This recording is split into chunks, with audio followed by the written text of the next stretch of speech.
তো এই ভিডিওতে আমরা অনেকগুলো জিনিস শিখব। প্রথমত লোগো আপলোড করা, দ্বিতীয়ত কন্টাক্ট ইনফরমেশন চেঞ্জ করা, সবার শেষে আমরা যেটা শিখব এটা হচ্ছে মার্কেটিং রিলেটেড। আমাদের প্রোডাক্টটাকে সেল হওয়ার পরে আমাদের কিছু মার্কেটিং এর ব্যাপার স্যাপার করতে হয়, এগুলো আমাদের আগেই সেট আপ করতে হবে। তা না হয় আমাদের প্রথমত কিছু কিছু সেল আসবে, পরবর্তীতে আর সেল আসবে না যদি এই সেটআপ গুলো আমরা না করি। সব থেকে বেশি আমার চোখে পড়ে যেটা সব থেকে বেশি ই কমার্স ফেসবুকের মাধ্যমে সেল করে, যারা ফেসবুক অ্যাডের থ্রুতে যারা সেল করে তারা অধিকাংশই বলে যে আমার প্রথম প্রথম কিছু সেল আইছে, অর্ডার হয়েছে, কিন্তু এখন আর আমার সেল হইতেছে না। এইটার পিছনে কিছু কারণ আছে। এই কারণগুলো মূলত হচ্ছে অনেক ব্যাপার স্যাপার আছে। তো এখন আমি এতগুলো বলতে চাইতেছি না, এইগুলো আরো বিস্তারিত জানা যাবে আমাদের পরবর্তী লেসন গুলোতে, ঠিক আছে?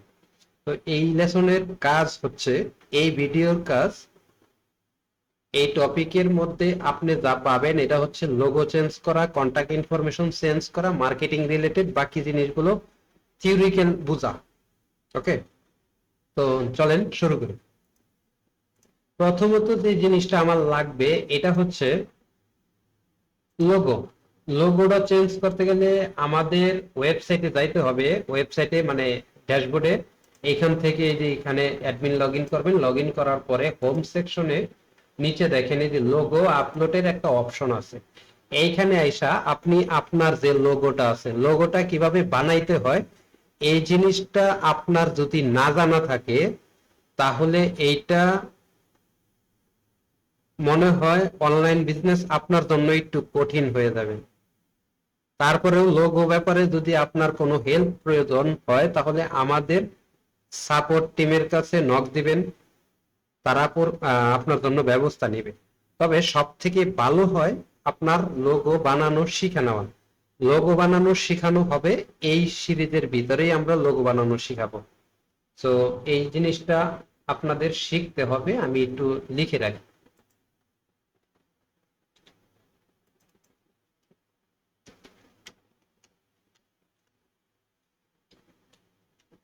এখানে এসে আপনাদের লোগোটা জাস্ট খালি ক্লিক করবেন আর লোগোটাকে দেখায় দিবেন। এই পর্যন্ত একটা পিএনজি ইমেজ দিবেন, ওই ইমেজটা দিয়ে এখান থেকে ধরেন আমি এইটাই সিলেক্ট করলাম, আপলোড দিলাম।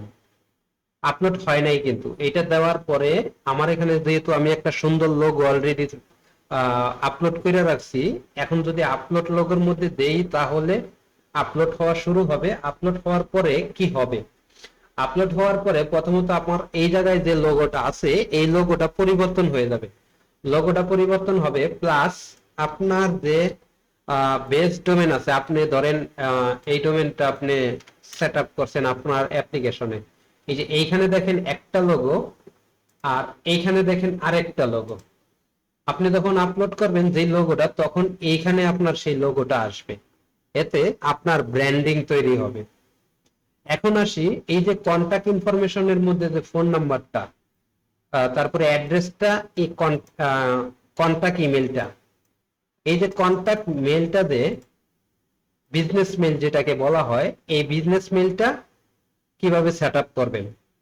বিজনেস মেলটা সেট আপ করতে গেলে ড্যাশবোর্ডে যেতে হবে। যাওয়ার পরে এইখান থেকে দেখেন লেখা আছে কন্টাক্ট ক্রিয়েট। কন্টাক্ট ক্রিয়েটের ভিতরে যাইতে হবে। এইখানে একটু বিজনেস মেইল বানানো শেখানো দরকার আপনাদেরকে।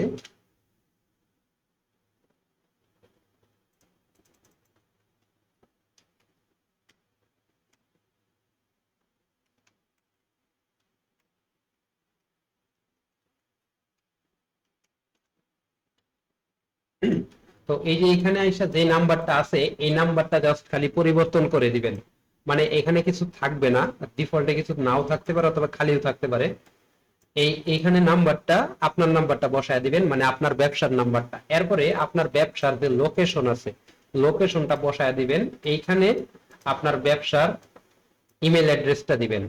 ইমেল অ্যাড্রেসটা কিভাবে বানাইতে হয় এইটা পরবর্তীতে ভিডিও পাবেন।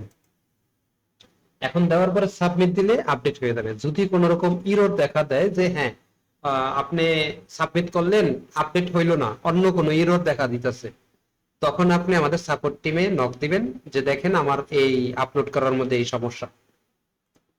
সাপোর্ট টিমে নক দেওয়ার সিস্টেম হচ্ছে এই ড্যাশবোর্ডে আসবেন, ড্যাশবোর্ডে আইসা দেখবেন এই যে নিচে একটা আহ, ই আছে, মানে সাপোর্টের জন্য একটা আলাদা সিস্টেমই রাখছি। এইখানে আপনার ফোন নাম দিবেন, ইমেল অ্যাড্রেস দিবেন, আপনি যে মেসেজটা লিখতে চান এই মেসেজটা দিবেন, ব্যাস।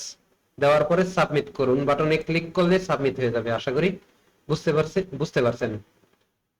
এখন দেখি এরপরে কি থাকে। কন্টাক্ট ইনফো শেষ, এখন মার্কেটিং। এইটার জন্য স্পেসিফিক ডেডিকেটেড আরেকটা ভিডিও হবে।